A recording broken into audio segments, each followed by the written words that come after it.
नमस्कार साथियों, सभी का स्वागत है आपका टारगेट सिलेक्शन पे। मेरा नाम है अभिषेक और मैं आपके लिए एक और न्यू क्लास लेकर आ चुका हूँ। ये जो क्लास है आपके लिए बहुत ज़्यादा इंपॉर्टेंट होने वाली है, क्योंकि यहाँ पे जो हम लोग बात करने वाले हैं आपके ऐसे क्वेश्चंस के बारे में बात करेंगे जो एग्जाम के पॉइंट ऑफ व्यू से बहुत ज़्यादा इंपॉर्टेंट है। स्टार्टिंग के सेशन में आप लोग हिंदी के क्वेश्चंस देखोगे, उसके बाद में आप जीके जीएस के क्वेश्चंस देखोगे, फिर आप रीजनिंग का क्वेश्चंस देखोगे, फिर आप यहाँ पे मैथ्स के। आप यूँ कह सकते हैं ये पूरा का पूरा आपका फुल पेपर होने वाला है, ठीक है, जो आपका प्रीवियस ईयर का पूरा पेपर है। और आशा ये करेंगे कि आप इस पूरी की पूरी क्लास को ज़्यादा से ज़्यादा शेयर भी करेंगे। दूसरी चीज़, अगर अभी तक आपने हमारा टारगेट सिलेक्शन एप्लीकेशन को डाउनलोड नहीं करा है तो जाओ जरा उस टारगेट सिलेक्शन एप्लीकेशन को डाउनलोड कर लो। यकीन मानना सारा का सारा कंटेंट आपको वहाँ पे मिलेगा, और कोई ऐसा भी नहीं है कि हम आपसे हज़ारों ले लेंगे, ठीक है। बहुत ही कम अमाउंट में आपको वहाँ पे चीज़ें जो है अवेलेबल हो जाएंगी, ठीक है। बिना किसी देरी के क्लास पे बढ़ते हैं। जो पर्वतों का समूह होता है उसको क्या बोला जाता है? टुकड़ी बोलते हैं, आगार बोलते हैं, संग्रह बोलते हैं, या फिर आपका श्रृंखला बोलते हैं। एक चीज़ को बड़े ध्यान से समझना कि जो पूरा का पूरा पर्वतों का समूह होता है उसको आपका श्रृंखला बोला जाता है, ठीक है। इस चीज़ को याद रखेंगे कि क्या बोला जाता है आपका, तो इसको आपका श्रृंखला बोला जाता है। अगला आपके सामने दे रखा है कि उचित विकल्प का चयन कीजिए कि पूर्ववर्ती का आपको विलोम बताना है, क्या होगा? अपवर्ती होगा, अनवर्ती होगा, परवर्ती होगा, या फिर आपका परावर्ती होगा, ठीक है ना। आपको यहाँ पे सही उत्तर बताना है कि जो हमारा सही उत्तर है वो आपका क्या हो जाएगा कि जो पूर्ववर्ती है उस पूर्ववर्ती का जो यहाँ पे आपको बताना है कि हमारा जो सही उत्तर है वो आपका क्या हो जाएगा। देखिए, क्लास को सभी लोग ज़्यादा से ज़्यादा शेयर करते रहिएगा। अगर हम लोग यहाँ पे बात करते हैं तो आपका जो पूर्ववर्ती हो जाता है, इसका जो आपका विलोम हो जाता है वो आपका परवर्ती हो जाता है, ठीक है ना। क्या हो जाता है? परवर्ती। पूर्ववर्ती का मतलब होता है कि कोई चीज समय से पहले आपकी हो रही है, पूर्व में हो रही है, और परवर्ती मतलब एक ठीक समय पर आपकी चीज जो है वो यहाँ पे हो रही है, ठीक है। तो ये दोनों ही बातों को यहाँ पर याद रखिएगा, और ये जो है वो आपका यहाँ पे सही उत्तर क्या बनेगा? परवर्ती हो जाएगा। तो सी वाला ऑप्शन आंसर जो है वो आपका करेक्ट बन जाएगा। तो साथियों, अगर आपने अभी तक एसएससी जीडी की पीडीएफ नहीं ली है, तो 2025 में आपका 4 फरवरी से एग्जाम है, इसमें अब बहुत कम समय बचा है। तो जो 3 पीडीएफ आपके लिए तैयार की गई हैं, इनको अगर आप पढ़ते हैं तो 55 से मेरे हिसाब से 60% तक पेपर आपका यहाँ से फंसेगा। इस पीडीएफ में आपको हिंदी दी जाएगी, जीके दी जाएगी, रीजनिंग दी जाएगी, मैथ दी जाएगी, और इंपॉर्टेंट क्वेश्चन करंट अफेयर के दिए जाएंगे। तो ये साथियों 45 रुपीज़ में आप लोग ले सकते हैं। डिस्क्रिप्शन में लिंक है, वहां से जाकर आप लोग ले सकते हैं। अगला देखो, सुपात्र का आपको क्या बताना है? सुपात्र का आपको यहाँ पे बताना है विलोम। नालायक होता है, अपात्र होता है, कुपात्र होता है, कपूत होता है, ठीक है। तो सुपात्र का क्या हो जाता है? कुपात्र हो जाता है, ठीक है ना। पूत, कपूत, पूत पूत हो जाता है एक, ठीक है ना। एक होता है कपूत हो जाता है, ठीक है। जब आप माता रानी की आरती करते होगे तो वहां पे ये लाइन आती भी है, ठीक है। पात्र का अपात्र हो जाता है, ठीक है। दुष्ट का नालायक, या फिर अच्छे का नालायक, इस तरीके से हो जाते हैं। तो पता ही, नालायक तो वो वर्ड है जो घर में भी नॉर्मली यूज होता है और तुम इस वर्ड से अच्छे तरीके से वाकिफ भी होगे, है ना। अगला देखो क्या है, त्रुटि वाला भाग आपको चुनना है कि मेरे लिए 1 गिलास दूध पर्याप्त है। मेरे लिए 1 गिलास दूध पर्याप्त है, यहाँ पे आपको बताना है कि किस भाग में जो है वो आपका त्रुटि दे रखा है, ठीक है। बहुत आसान है। देखो, अगर आप इस पूरे के पूरे वाक्य को पढ़ोगे और हिंदी बहुत ही ज्यादा कमजोर है तो आपको यहाँ पर ये पता चलेगा, ये जो पर्याप्त लिखा हुआ है ना, ये गलत तरीके से लिखा हुआ है। पर्याप्त की जो आपकी लिखने का तरीका, या फिर पर्याप्त को जो जिस तरीके से लिखा जाता है वो आपका क्या हो जाता है? पर्याप्त हो जाता है, ठीक है। इस तरीके से जो है वो आपका यहाँ पर क्या लिखा जाता है? पर्याप्त लिखा जाता है ना। बोलेंगे सर बिल्कुल ठीक है। तो सी वाले में हमारा त्रुटि हो जाएगा। प्रेम करना तलवार की नोक पर चलना है, यहाँ पे कोई त्रुटि नहीं है। या फिर बी वाले में त्रुटि है, या फिर सी वाले में त्रुटि है, या फिर आपके डी वाले में त्रुटि है, ठीक है ना। तो यहाँ पे बताओ कि हमारा सही उत्तर क्या हो जाएगा, ठीक है ना। देखो, तलवार की नोक पर कभी कोई चल सकता है? एक तलवार मान लो यहाँ पे, ठीक है ना, ये क्या हो जाती है? तलवार हो जाती है, ठीक है। बोलेंगे सर बिल्कुल क्या हो जाती है? हमारी एक जो है तलवार हो जाती है, ठीक है। क्या इसकी नोक पर कोई चलेगा? बोलेंगे सर नहीं चलेगा।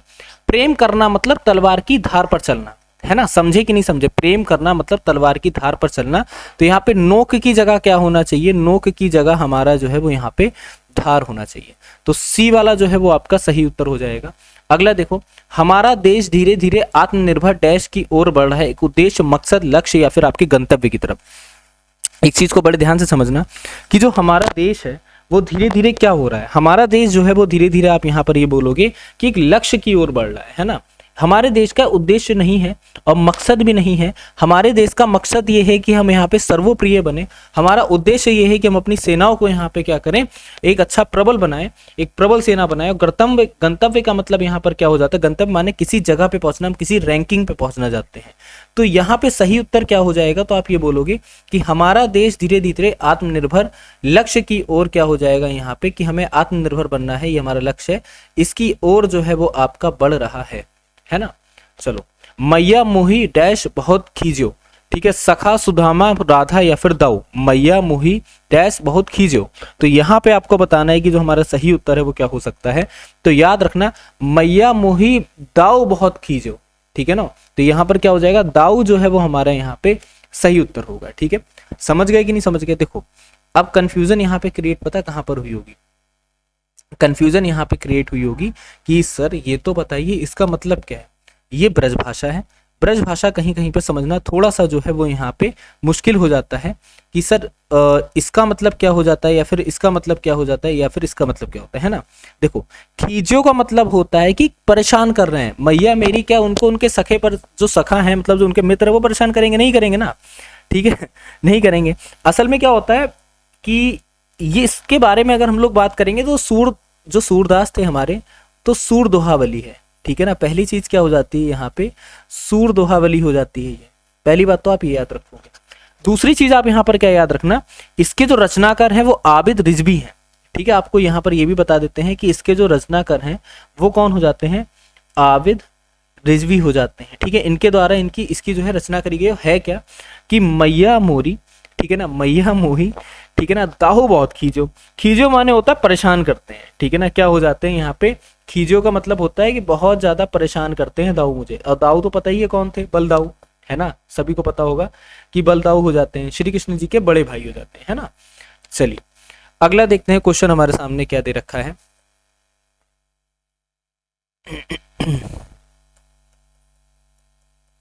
चलो यहां पर सिर्फ इसके बाद में हम लोग देखते हैं जो हमारा जीके जीएस का सेशन है।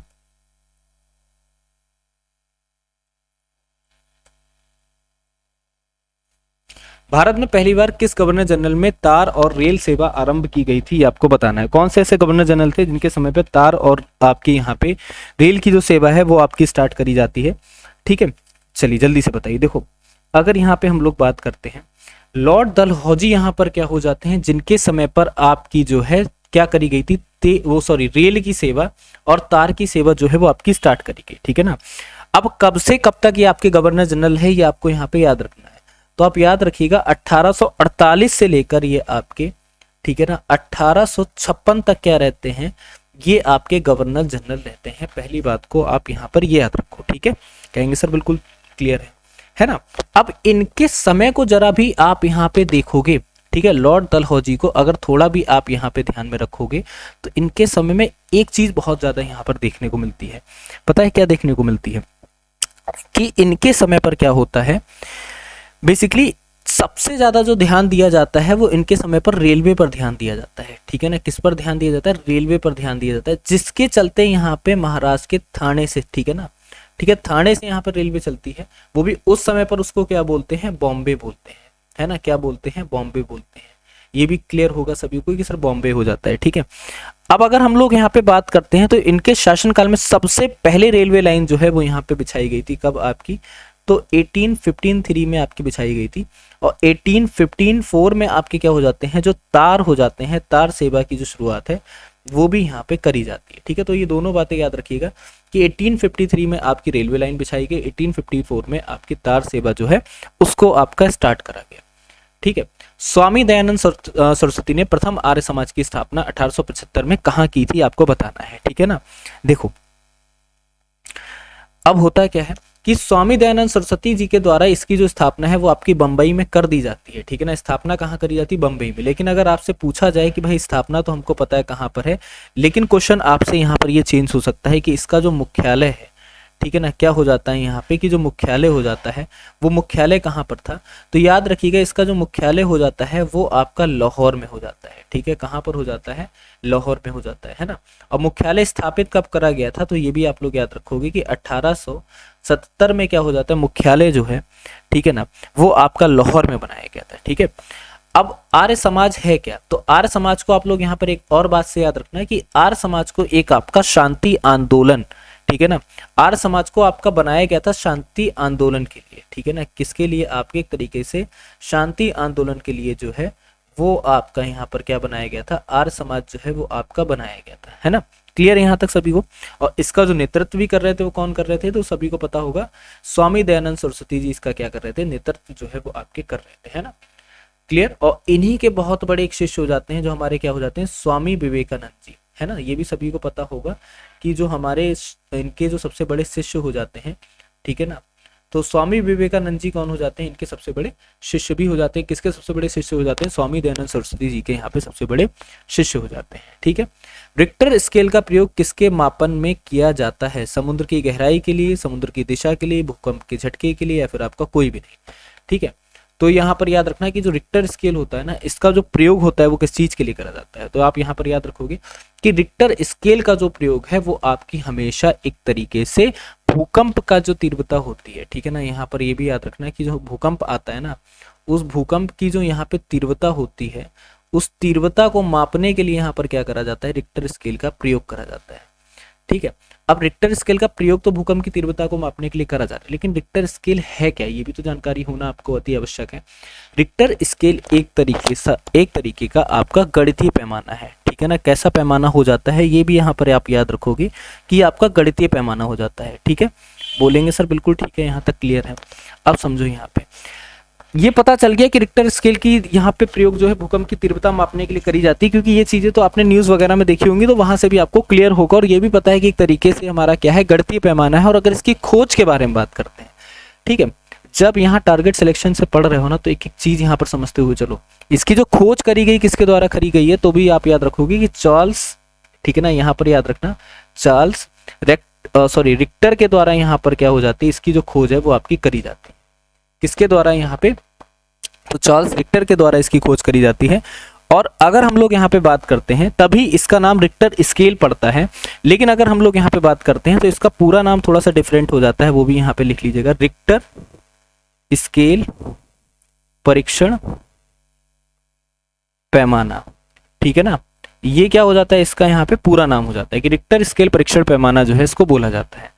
शुष्क बर्फ निम्नलिखित में से किसने तैयार की जाती है? जो शुष्क बर्फ है वो आपको बताना है कि किसमें जो है वो आपकी यहाँ पे तैयार करी जाती है, ठीक है। सीधी सी बात है, शुष्क बर्फ जो होती है वो आपके कार्बन डाइऑक्साइड का क्या हो जाती है? कार्बन डाइऑक्साइड का एक तरीके से ठोस रूप होता है, ठीक है। यहाँ पर याद रखिएगा। अगला देखिए कि भारत के संविधान का कौन सा अनुच्छेद अप्रतिष्ठा अवधारणा को समाप्त करता है और किसी भी रूप में इसके व्यवहार को निषिद्ध आपका करता है, ठीक है। ये यहाँ पे बताना है कि जो हमारा सही उत्तर है वो आपका क्या बनेगा कि भारत का संविधान जो है उसका कौन सा अनुच्छेद जो है प्रतिष्ठा और अवधारणा को समाप्त करता है और किसी भी रूप में इसके व्यवहार को निषिद्ध करता है।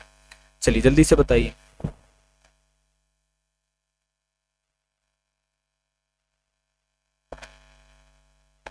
देखो, अगर कोई भी कभी भी अप्रतिष्ठा या फिर अवधारणा को यहाँ पे बढ़ावा देता है तो सबसे पहली चीज यहाँ पर याद रखो, इसको समाप्त करने में हमारा आर्टिकल क्या हो जाता है? 17 हो जाता है, ठीक है।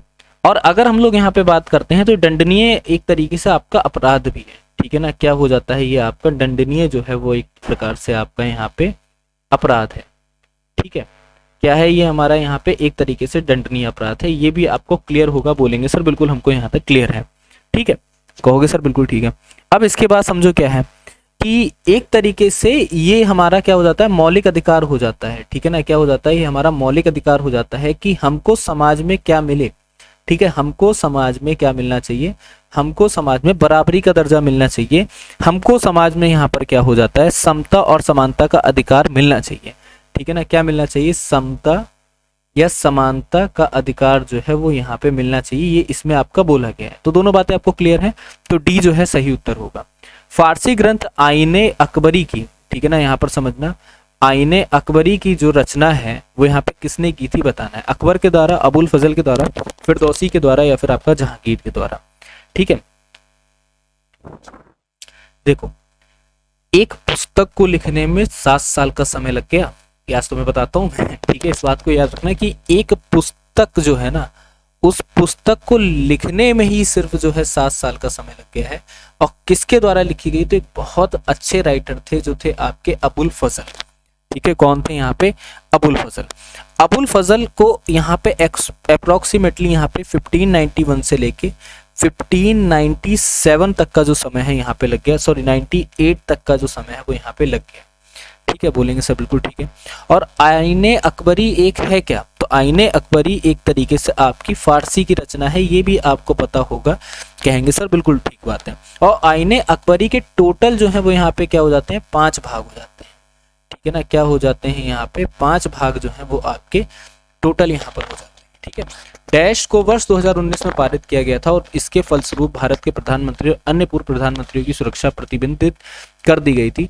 अब यहाँ पे क्या है? विशेष सुरक्षा समूह संशोधन अधिनियम 2019, सुरक्षा संरक्षण समूह संशोधन अधिनियम 2019, आकस्मिक संरक्षण समूह संशोधन अधिनियम 2019 या फिर विशेष प्रोटोकॉल समूह संशोधन अधिनियम 2019। ठीक है, चलिए जल्दी से बताइए कि यहाँ पे जो हमारा सही उत्तर है वो आपका क्या बनेगा। ठीक है, देखो अगर हम लोग बात करते हैं तो यहाँ पे हमारा जो सही उत्तर है विशेष सुरक्षा समूह संशोधन अधिनियम 2019 पारित करके क्या हो जाता है? प्रधानमंत्री और अन्य पूर्व प्रधानमंत्रियों की सुरक्षा को यहाँ पे प्रतिबंध कर दिया गया था। ठीक है ना, प्रतिबंधित जो है वो आपका करा गया था। तो ए वाला जो है वो आपका सही उत्तर होगा। एक जेट इंजन के किस सिद्धांत पर कार्य करता है? द्रव्यमान संरक्षण, ऊर्जा संरक्षण, रैखिक संवेग संरक्षण, कोणीय संवेग संरक्षण।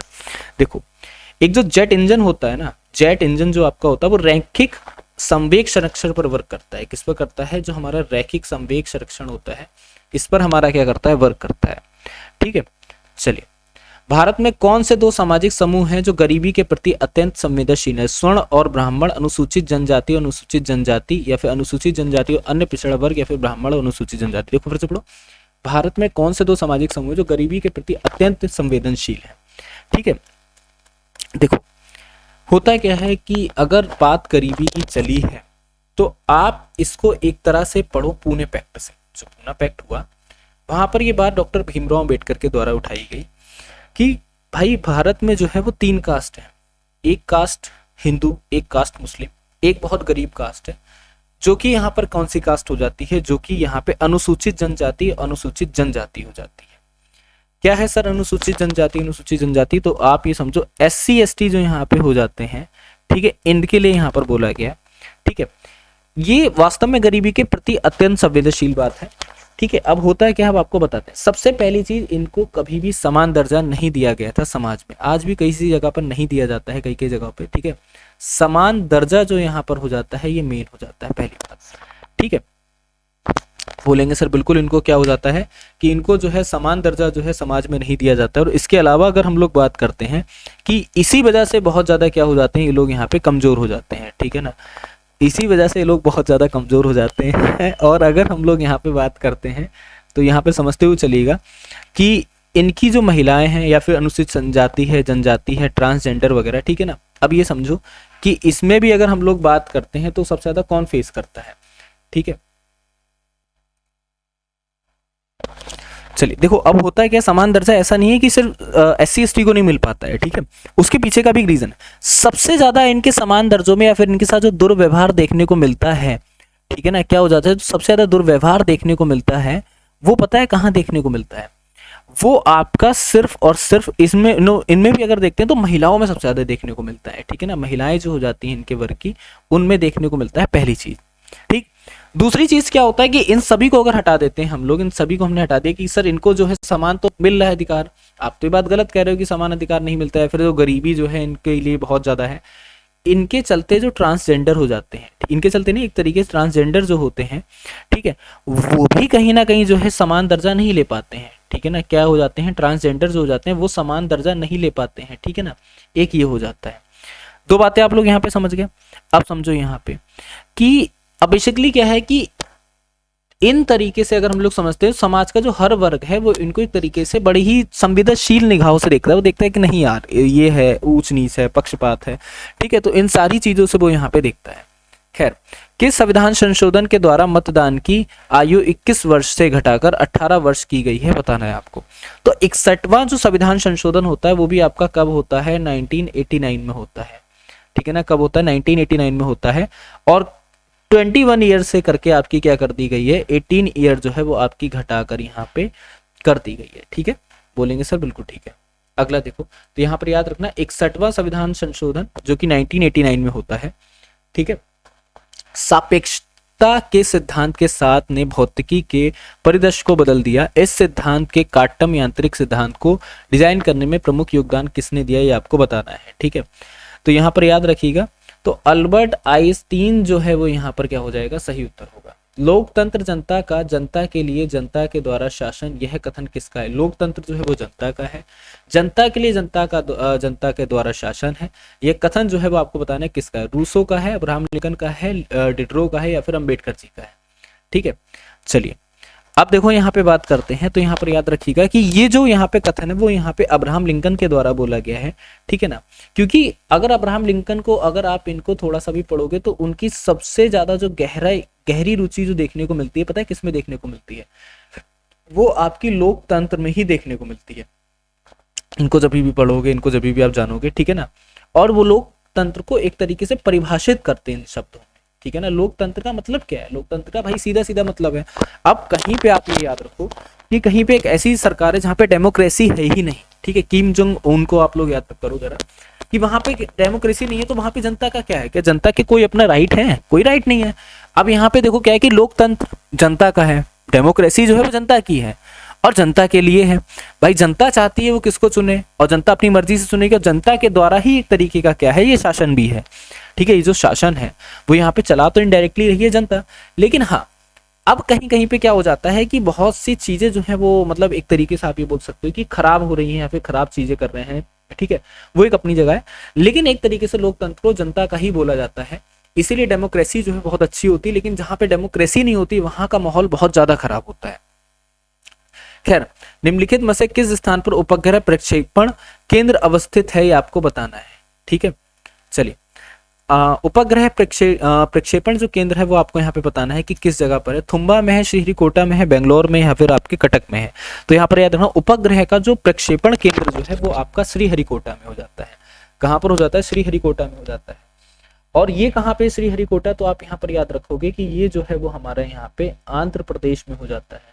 ठीक है ना, कहाँ पर हो जाता है? ये हमारे यहाँ पे आंध्र प्रदेश में हो जाता है। बोलेंगे सर बिल्कुल ठीक है। और अगर हम लोग यहाँ पे बात करते हैं कि यहीं पर जो है वो आपका क्या हो जाता है? सतीश। ठीक है, ये भी आप लोग याद रखिएगा कि यहाँ पर सतीश धवन,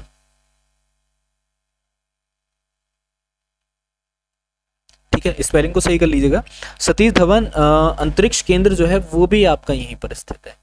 ठीक है, ये भी आप यहाँ पर याद रखिएगा, ये भी आपका यहीं पर स्थित हो जाता है।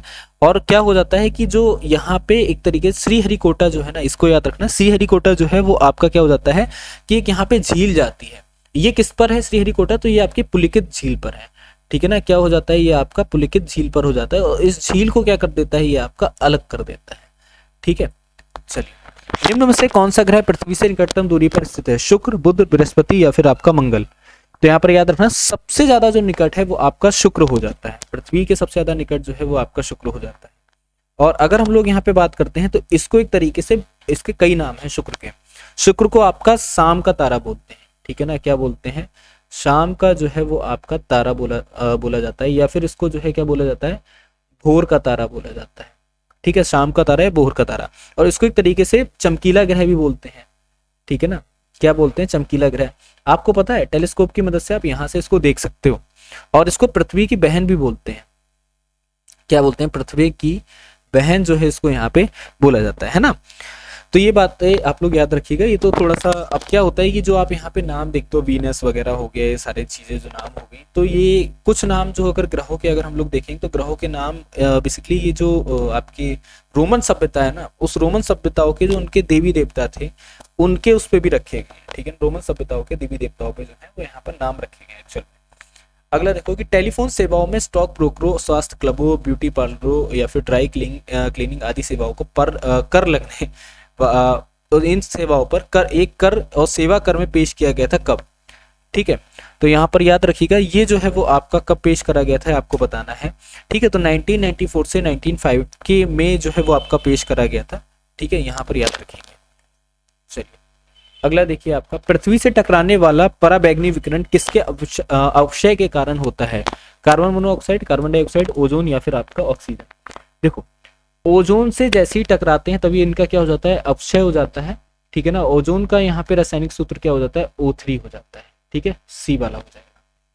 किसी कोश में भरे जा सकने वाली इलेक्ट्रॉनों की अधिकतम संख्या डैश के द्वारा निरूपित की जाती है, जहां n कोशों की संख्या है 2n2, 2n3, 3n या फिर 3n3। ठीक है, तो याद रखिएगा 2n की पावर 2 होगा। ठीक है ना। 30 अप्रैल 2024 को एशिया से गोल्डमैन एनवायरमेंटल प्राइज 2024 किसने जीता था? आलोक शुक्ला, टेरेसा विसेनेट या फिर आपका मार्सेल गोम्स या फिर आपका एड्रिया विडोर। तो यहाँ पे बताना है 30 अप्रैल 2024 का एशिया गोल्डमैन जो आपका एनवायरमेंटल प्राइज है वो आपका किसके द्वारा यहाँ पर जीता गया था। अगर हम लोग यहाँ पे बात करते हैं तो ये जो आपका प्राइस है वो आपका बेसिकली 2024 में जीता गया, सभी को क्लियर है। और किसके द्वारा यहाँ पर जीता गया है, तो एक तरीके से एक अभियान था जो कि छत्तीसगढ़ में चलाया गया था। और छत्तीसगढ़ में भी क्या चलाया गया था, तो छत्तीसगढ़ बचाओ अभियान भी इसको बोलते हैं, है ना। छत्तीसगढ़ बचाओ अभियान भी इसको बोला जाता है। और अगर इसको थोड़ा सा भी डिटेल से आप जानोगे तो आपको ये पता चलेगा कि ये जो पूरा का पूरा एक तरीके से जो चला गया था वो वहां के वनों के लिए चलाया गया था। और आलोक शुक्ला के द्वारा यहाँ पर ये जो है प्राइज जो है वो जीता गया था। ठीक है, चलिए इनको एक तरीके से इनको ग्रीन नोबेल पुरस्कार जो इनको दिया गया था उसको ग्रीन नोबेल पुरस्कार भी बोला जाता है ना। संविधान का संरक्षक जो है किसे माना जाता है? उच्च न्यायालय, उच्चतम न्यायालय, संसद या फिर आपका मंत्रिपरिषद। तो संविधान का जो संरक्षक है वो आपका उच्चतम न्यायालय को बोला जाता है। ठीक है ना, यहाँ पर क्या हो जाएगा, बी वाला ऑप्शन जो है वो आपका करेक्ट होगा, उच्चतम न्यायालय को बोला जाता है। और उच्चतम न्यायालय का अगर हम लोग यहाँ पे बात करते हैं तो इसका जो गठन होता है वो आपके आर्टिकल 124 में दिया गया है। इसका जो गठन है वो आपका किस में दिया गया है, तो आर्टिकल आपके 124 में जो है वो आपका दिया गया है। ठीक है, चलिए निम्नलिखित में से किस जोखिम का संबंध हरित क्रांति से? खाद्यान्न उत्पादन में वृद्धि, किसानों की आय में वृद्धि, छोटे और बड़े किसानों के बीच बढ़ती असमानता या खाद्यान्नों की उत्पादकता में वृद्धि। तो होता क्या है कि निम्नलिखित में से किस जोखिम का संबंध हरित क्रांति से है? तो हरित क्रांति के अगर संबंध के हम लोग बात करते हैं, छोटे बड़े किसान, हरित क्रांति का मतलब मेन जो यहाँ पे हो जाता है किसानों के लिए हो जाता है। अब चाहे वह किसान यहाँ पे बड़ा हो फिर चाहे वह किसान छोटा हो, बेनिफिशियल ये सभी के लिए है। तो आप क्या याद करोगे, छोटे बड़े किसानों के लिए बीच में बढ़ती असमानता जो है इसको यहाँ पे खत्म कर देना। ये यहाँ पे आपका करेक्ट ऑप्शन आंसर हो जाएगा। जोखिम का अर्थ यहाँ पर ये है। ठीक है, चलिए रीजनिंग के सेशन पे आ जाते हैं, रीजनिंग के क्वेश्चंस देखते हैं।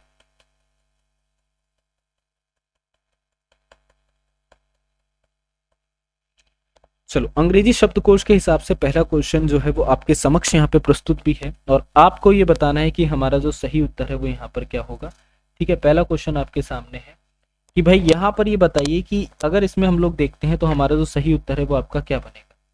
ठीक है, पॉइंटेड, पोलेन, पॉपुलेट, पॉपुलर या फिर आपका पोडियम।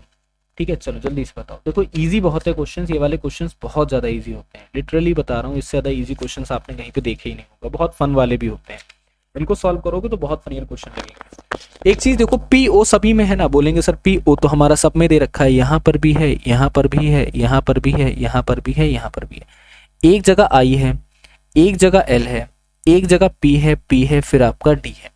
ठीक है, तो मतलब ये है कि डी हमारा पहले आ रहा है तो फिफ्थ वाला तो पहले हो जाएगा। चलो इसको लिख देते हैं कि पोडियम जो है वो हमारे यहाँ पे पहले हो गया, तो फिफ्थ वाला तो हमने यहाँ पर लिख दिया। अब देखो, अब ये तो इसको कट कर दो कि भाई ये हमारा हो चुका है। अब इसमें देखो पी पी आई आई, तो अब जरा एबीसीडी काउंट करना, तो आई तो आपका पहले आता है, तो मतलब पॉइंटेड या पोलेन में से पहले होगा, तो एन आपका पहले आता है ना। तो यहाँ पर क्या हो जाएगा, पॉइंटेड हो जाएगा, POINTED हो जाएगा। ठीक है, समझ गए, बोलेंगे सब बिल्कुल। तो 5 के बाद आप देख रहे हो एक आ रहा है, किस ऑप्शन में 5 के बाद एक आ रहा है? इसमें आ रहा है, कहेंगे सर नहीं होगा, इसमें आ रहा है, कहेंगे सर नहीं होगा, इसमें आ रहा है, कहेंगे सर नहीं होगा, इसमें आ रहा है ना, बस यही करेक्ट हो जाएगा। आगे सॉल्व करने की कोई आपको नीड ही नहीं है, आंसर आपका निकल आया। क्लियर सभी को? बाकी याद रखा करो ये चीजें कोई इतनी मुश्किल नहीं होती है, आपको पूरा सॉल्व ही नहीं करना, आपने 2 देखे टिक मारा आगे बढ़ते। ठीक है ना, अगला है कि 5 4 3 1 और बीच में आपका 23 है।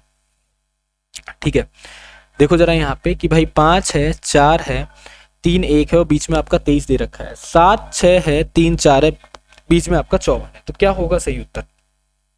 कोई बता सकता है कि सर ये होगा या फिर ये होगा?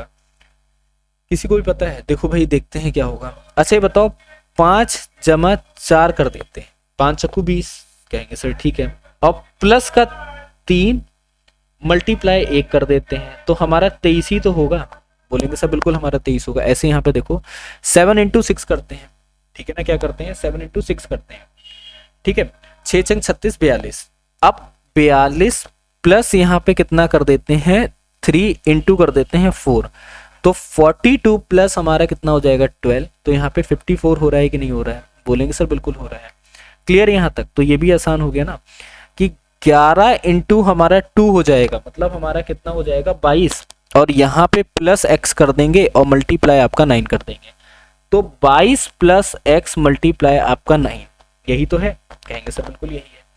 अब देखते हैं भाई कि 22 प्लस आपका यहाँ पे है x और यहाँ पे कितना हो जाएगा, और बराबर में आपका ये पता है कितना आ रहा है, यहाँ पे 40 आ रहा है, तो यहाँ पे x into 9 equals to 40 minus 22, तो 40 माइनस 22 मतलब हमें यहाँ पर कितना बच जाएगा, तो हमें यहाँ पे x इंटू 9 इक्वल्स टू आपका हो जाएगा 18, और x बराबर हमारा क्या हो जाएगा 18 अपॉन हमारा यहाँ पर हो जाएगा 9, तो यहाँ पर कितना हो जाएगा x बराबर हमारा हो जाएगा 2 हो जाएगा, ठीक है। तो C जो है वो आपका क्या बनेगा, यहाँ पे करेक्ट आपका ऑप्शन आंसर बन जाएगा, ठीक है। चलिए अब आपका है कॉन्स्केसली का जो है यहाँ पे लिखा गया है, किसी कोड लैंग्वेज में कुछ इस तरीके से लिखा गया है, और सॉइल को आपको बताना है कि क्या लिखा जाएगा, ठीक है, बहुत ज़्यादा ईजी है।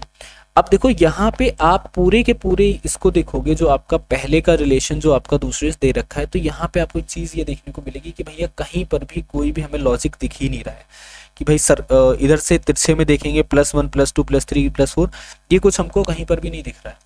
हम यहाँ पर एक चीज़ देखते हैं, क्या देखते हैं कि CONS, तो इनको एक तरीके से लिख दिया गया है। लिख क्या दिया गया है, तुम यहाँ पे खुद देखो कि अगर मैं ऐसे लिखता हूँ, ठीक है ना, मैं इसको लिखता हूँ CONSCIOUSLY,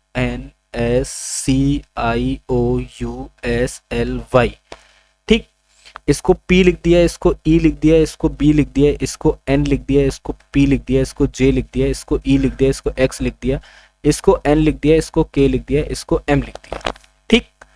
अब यहाँ पे सॉइल का आपको बताना है, सीधा सीधा इन्होंने C को P बोला है ना, C को P यहाँ पर भी तो बोला है, तो S को इन्होंने क्या बोला है, N बोला है, चलो भाई ठीक है। O को इन्होंने क्या बोला है, O को इन्होंने E बोल दिया है, चलो भाई ठीक है। N E से मतलब हमारे 2 ये स्टार्ट हैं, फिर इन्होंने I को क्या बोला, I को J बोल दिया, N E J मतलब हमारा B वाला ऑप्शन है, बाकी क्वेश्चन ही खत्म, ठीक है। एफिसेंट को आपको बताना है कि एफिसेंट जो है वो यहाँ पे एफिसेंट का यूज करके क्या जो है अक्षर वो आपका नहीं बनाया जा सकता है। पहला वाला इफेस नहीं बनाया जा सकता है, फेंट नहीं बनाया जा सकता है, फेंस नहीं बनाया जा सकता है, या फिर आपका नाइस नहीं बनाया जा सकता है, ठीक है। एफिसेंट का आपको प्रयोग करके यहाँ बताना कौन सा अक्षर जो है वो नहीं बना सकते भाई। एफिसेंस में एफेस जो है नहीं बना सकते। एफिसेंट में अगर आप देखोगे तो आपको कहीं पर ए नहीं दिख रहा है, और एफिस में आपको ए दिख रहा है, बस बात खत्म, ठीक है। अब देखो यहाँ पे कोड लैंग्वेज आपको बतानी है क्या है, ठीक है। 57 28 29 68 क्वेश्चन मार्क 33 72 37 35 क्वेश्चन मार्क के प्लेस पे बताओ कि हमारा जो सही उत्तर है वो आपका क्या होगा, ठीक है ना। चलिए जल्दी से बताइए क्या लग रहा है, बहुत ज्यादा इजी है कि 28 और 29 को जोड़ा तो कितना हुआ 57, 35 और यहाँ पे 72 को जोड़ा, 35 और 37 को जोड़ा हुआ 72। अब यहाँ पे मान लो ना x प्लस हमारा हो जाएगा 33 बराबर हो जाएगा 68, तो x बराबर हमारा हो जाएगा 68 माइनस हो जाएगा 33, 8 में से 3 गया बचा 5, तो यहाँ पे हो गया कितना, तो आपका हो जाएगा यहाँ पे, ठीक है, तो यहाँ पर हो जाएगा आपका 35 हो जाएगा।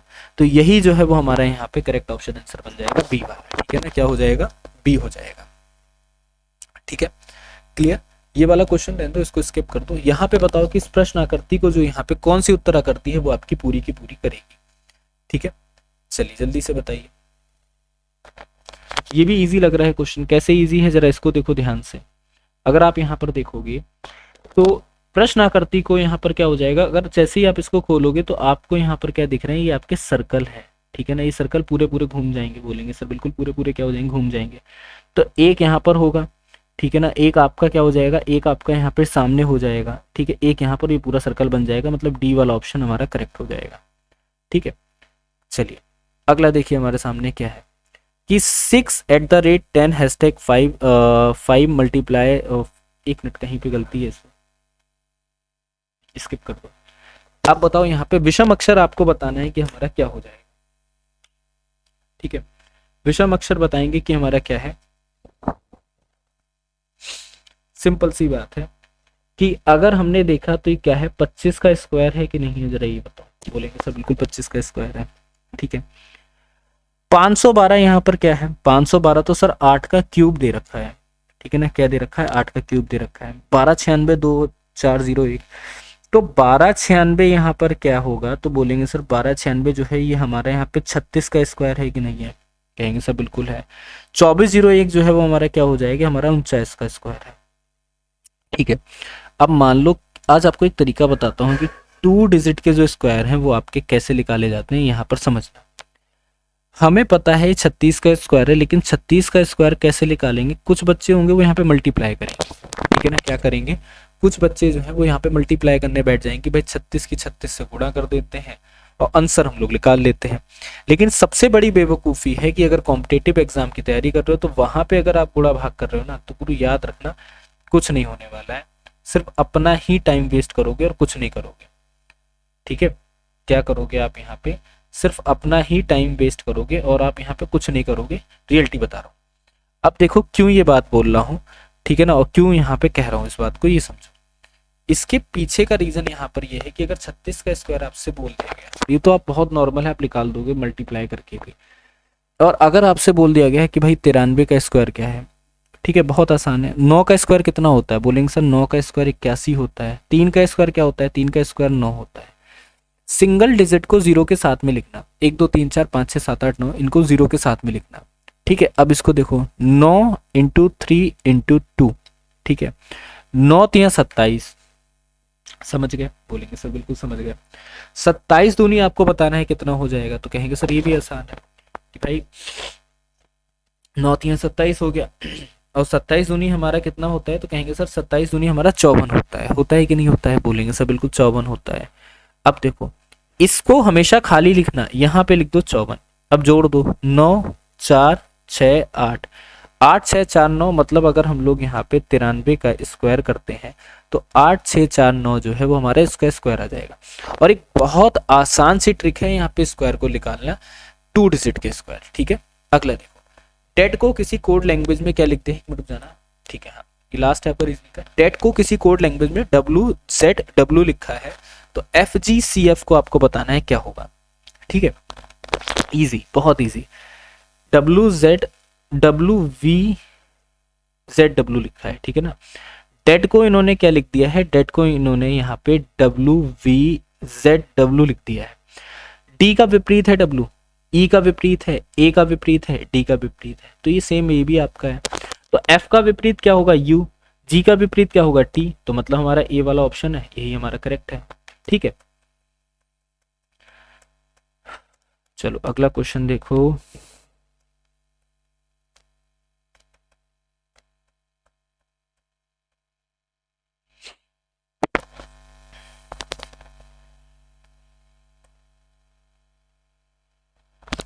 चलिए क्वेश्चन आपके सामने है, क्वेश्चन कुछ इस तरीके से दिया गया है आपके सामने। क्वेश्चन है कि एक आयत की जो लंबाई है, बहुत बेसिक से आपको बताऊंगा, इसमें ऐसा नहीं है कि आपको समझ में ना आए या फिर आपके समझ में ना आ पाए या कुछ भी ऐसा हो जो आपके बुद्धि में ना फंसे। ठीक है, बात को समझो, यहाँ पे बहुत इजी क्वेश्चन है, इसको लगा लिया तो लाइव जिंगल वाला। ठीक है ना, वैसे कोई इतना मुश्किल भी नहीं है। क्वेश्चन देखो, क्वेश्चन बहुत आसान सा है कि यदि एक आयत की लंबाई और चौड़ाई जो है 55 मीटर और 45 मीटर है, ठीक है, लंबाई को 10% घटा दिया जाता है, तो उसकी चौड़ाई में कितने प्रतिशत की वृद्धि हो जाएगी और क्षेत्रफल पर अपरिवर्तित रहेगा। फिर से समझो, उनकी चौड़ाई में कितनी वृद्धि किए जाने पर क्षेत्रफल जो है वो आपका अपरिवर्तित रहे, कि क्षेत्रफल जो है वो अपरिवर्तित ना हो, लंबाई 10% घट जाए, चौड़ाई को कितना बढ़ा दें, ये बताओ। देखो बड़ा ही मतलब आपको खचखचा सा क्वेश्चन लगा होगा, खचखचा मतलब ऐसा लगा होगा यार सर क्या है ये, और बड़ा भयानक लगा होगा इसका स्वरूप, लगा है कि नहीं लगा है ये बताओ। आंसर हालांकि आपके यहाँ पे इसमें से मत फाइंड आउट करिएगा ऑप्शन में से, क्योंकि ये आपकी मिस्टेक कर रखा है इन्होंने। ठीक है, टाइपिंग मिस्टेक है। एक बात को समझो, आपके सामने कभी क्वेश्चन आता है कि कितने प्रतिशत की वृद्धि हुई, मैं बहुत बेसिक सी बात बता रहा हूँ, कोई भी क्वेश्चन आ जाए एग्जाम के अंदर, कैसा भी क्वेश्चन आ जाए, कितने प्रतिशत की वृद्धि हुई आपसे पूछा गया, कितने प्रतिशत की कमी हुई आपसे पूछा गया। इन दोनों तरह के क्वेश्चंस का सिर्फ एक फॉर्मूला है बस, और कोई दूसरा फॉर्मूला है ही नहीं। क्या समझे बेटा, इस तरह के क्वेश्चंस का सिर्फ एक फॉर्मूला है और दूसरा कोई फॉर्मूला है ही नहीं। कहोगे सर क्या, कभी भी चौड़ाई में वृद्धि हो, लंबाई में वृद्धि हो, लंबाई में कमी हो, लंबाई में घटा हो या बड़ा हो, तो इसका फॉर्मूला पता क्या कहता है, इसका फॉर्मूला सिर्फ इतना सा कहता है कि जब भी बात हमारे सामने प्रतिशत वृद्धि की आएगी, ठीक है ना, क्या हो जाएगा, प्रतिशत वृद्धि की जब भी बात आएगी तो सॉल्यूशन जो है वो आपका इस तरह से यहाँ पर हो जाएगा, बस आपकी बात जो है खत्म। ठीक कहेंगे सर बिल्कुल समझ गए।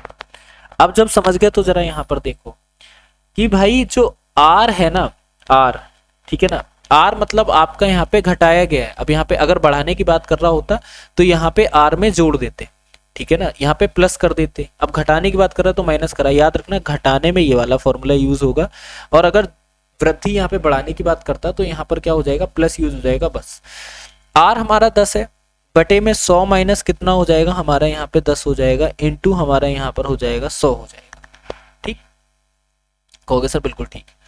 अब यहाँ पर देखो कि 10 बटा हमारे पास हो जाएगा 90, इंटू हमारे पास हो जाएगा 100, तो हमारे पास क्या हो जाएगा, एक जीरो से एक जीरो कट कर दो, ठीक है, या एक जीरो से ऊपर वाला जीरो कट कर दो, 1/9 इंटू 100, तो हमारे पास 11 सहित 1/9% जो है वो हमारा यहाँ पे करेक्ट ऑप्शन आंसर बनेगा बस। ठीक है, समझ गए कि नहीं।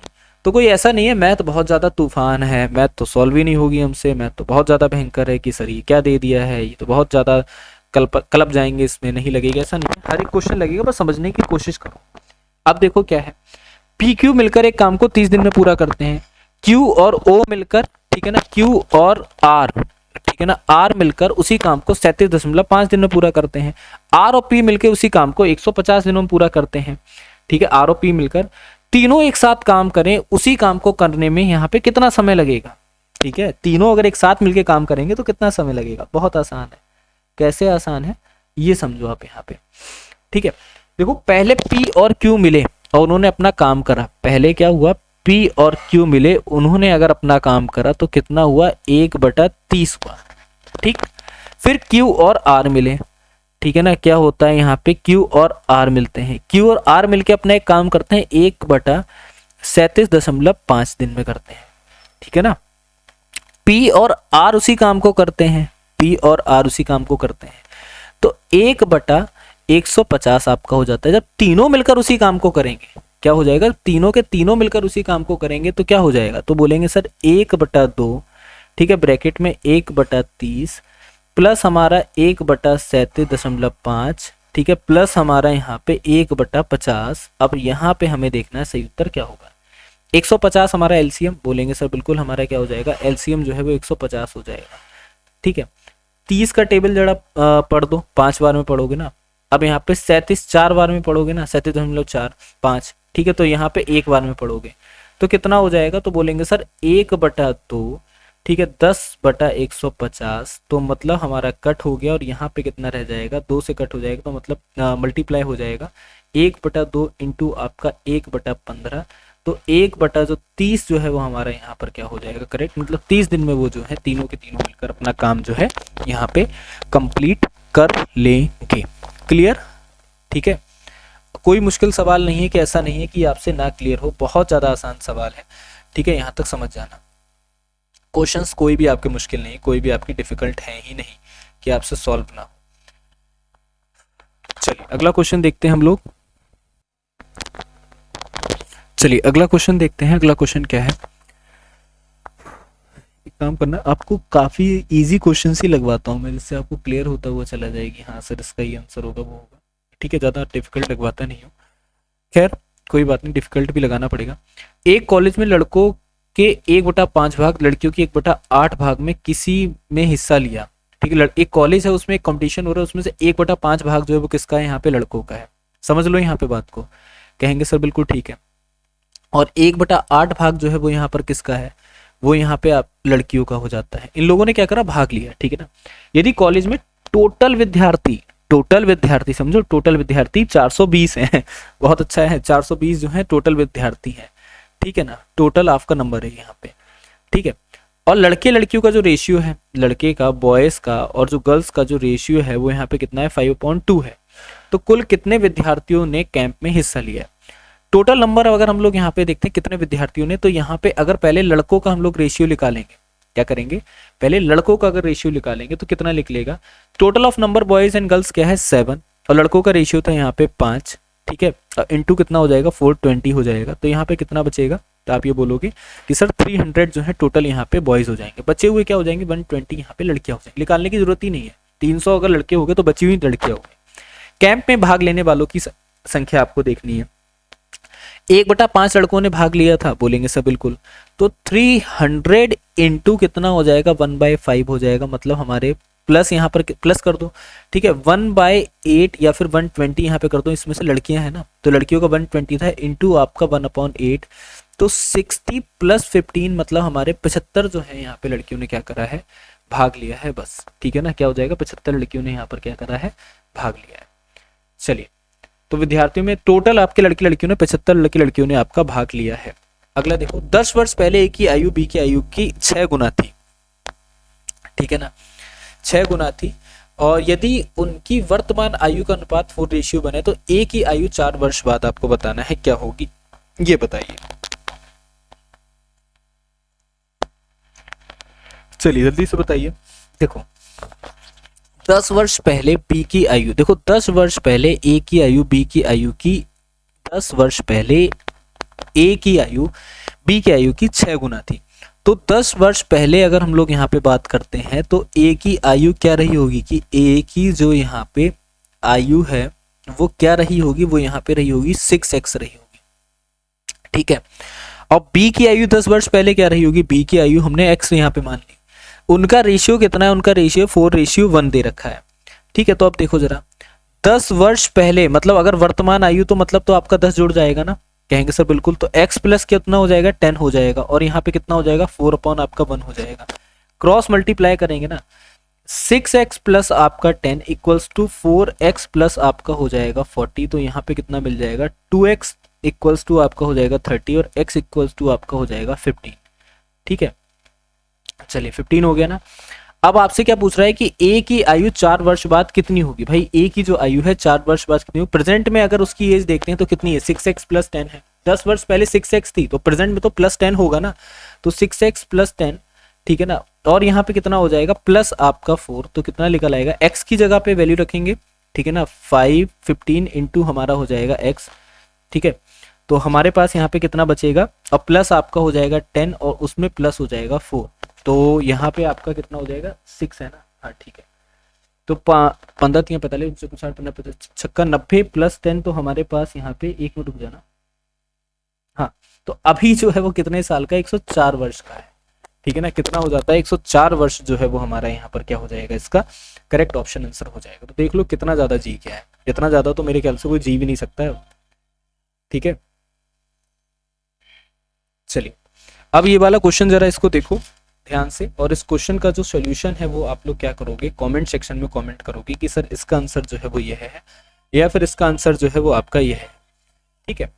चलिए अगला क्वेश्चन देखते हैं, होमवर्क में मान लो क्वेश्चन, ठीक है, और कुछ नहीं करना है, होमवर्क में ही इसको करना है, और कुछ भी नहीं करना है राजा बेटा, कुछ भी नहीं करना है, ठीक है।